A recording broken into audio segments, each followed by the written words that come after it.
Nev, in our 3TWs, I tried this week, we've been exploring almost the virtues of having a sales strategy and what some of those key elements should be, who to communicate it with, and how to measure the right things in a sea of data.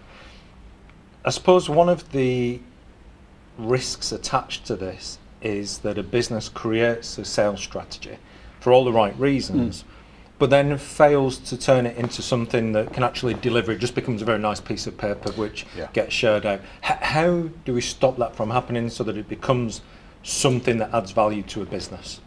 Well, I think that's a really great question, Mike, and I think that's what a lot of businesses often miss, that clear link between the operational piece and the strategic piece. So it's understanding what the strategy is and having that one page, that management information that we've talked about previously, but then having that translatable piece about, well, actually, how do we make that strategy come to life?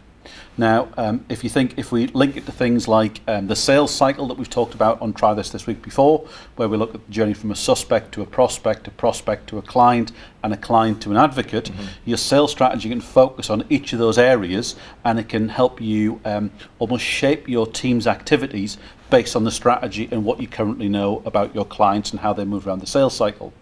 It can also link really clearly, if we've talked and tried this week about the real customer journey, and the real customer journey can do two things. It can inform your sales strategy, as your pieces of learning and your bits of input from your real customer journey help shape that strategy, but equally the strategy that can then drive the process that you put in place to make sure your customers get the very, very best from interacting with you. You make the journey for them as effective and beneficial and as easy and as comfortable and as joyous as possible throughout their journey. Yeah, key word there is making it easy for the customer to buy from you. Yes. As opposed to something of a chore which will push them to a competitor. Absolutely. So in terms of Try This week, really straightforward.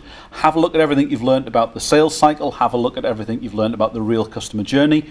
Look at your strategy and draw those clear links between what's my strategic objectives and how the foundations, the operational pieces put in place to bring this to life, to make it as easy as possible for every single customer to buy from me that supports my ultimate sales strategy.